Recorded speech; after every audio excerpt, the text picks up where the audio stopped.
Hello भाई, क्या हाल हैं सबके? कैसे चल रही है सबकी पढ़ाई?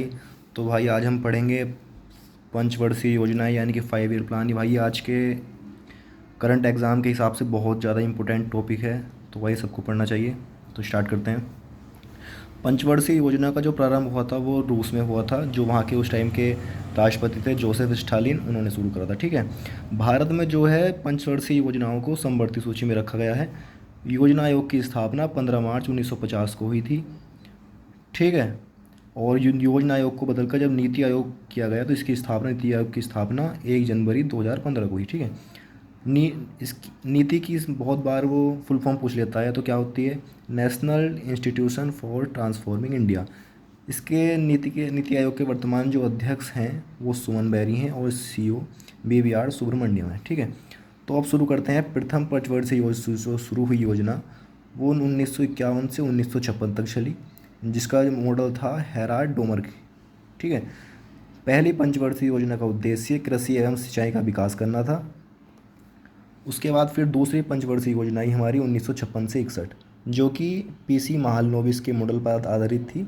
इसका उद्देश्य उद्योगों एवं खनिजों विकास करना था। पहली का कृषि एवं सिंचाई और दूसरी का उद्योग एवं खनिज का विकास। ठीक है।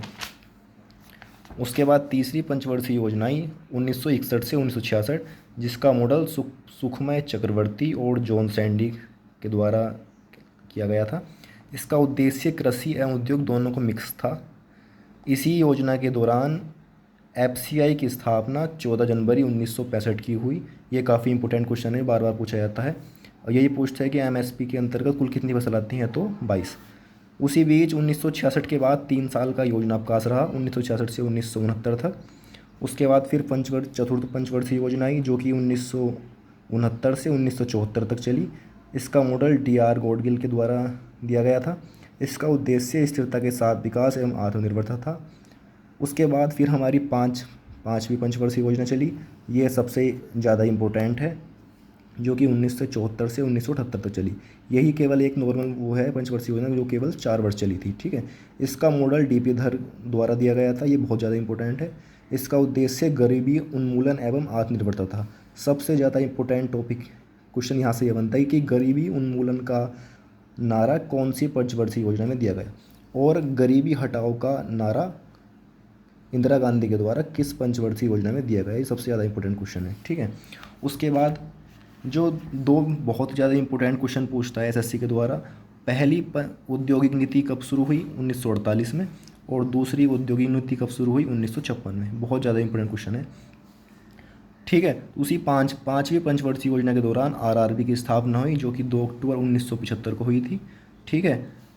उसके बाद नाबार्ड की स्थापना 12 जुलाई 1982 को हुई, छठी पंचवर्षीय की योजना के दौरान, जो कि 1980 से 1985 तक चली। सातवीं पंचवर्षीय योजना 1985 से लेकर 1990 तक चली। इसी योजना के दौरान सेबी की स्थापना 12 अप्रैल 1988 को हुई। 1990 से 1992 तक हमारा योजना अवकाश रहा। उसी के दौरान हमारी नई आर्थिक नीति LPG आई। उस टाइम पे जो हमारे प्रधानमंत्री थे वे नरसिम्हा राव थे, और वित्त मंत्री हमारे मनमोहन सिंह थे। ठीक है।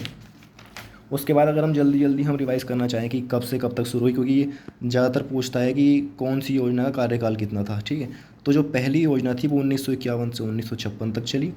दूसरी पंचवर्षीय योजना 1956 से 61, तीसरी 61 से 66, फिर 66 से 69 तक हमारा योजना अवकाश रहा था। ठीक है। फिर फोर्थ चली हमारी 69 से 74 तक।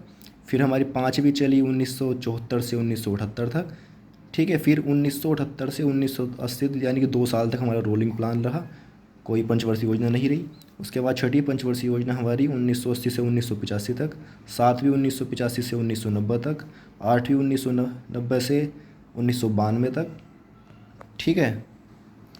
फिर नौवीं हमारी 1992 से 97 तक, 10वीं 97 से 2 तक, 11वीं 2 से 7 तक। तो वहाँ यहाँ थोड़ा सा करेक्ट करेंगे। 1990 सातवीं चली थी 1985 90 तक, 1990 से 92 तक कोई योजना नहीं रही। फिर आठवीं हमारी 92 से 97 तक चली, और नौवीं हमारी 1997 से 2002 तक, 10वीं 2002 से 2007 तक, 11वीं 2007 से 2012 तक। और ज़्यादातर क्वेश्चन SSC पूछता है कि हमारी जो 12वीं पंचवर्षीय योजना थी वो कब से कब तक चली। इसी बीच हमारी 2015 में मोदी की सरकार आ गई, 2014 में उन्होंने ये ख़त्म करके नीति आयोग की स्थापना कर दी थी। ठीक है भाई। तो आगे भी भाई ऐसे ही कुछ जुड़े रहें। All the best.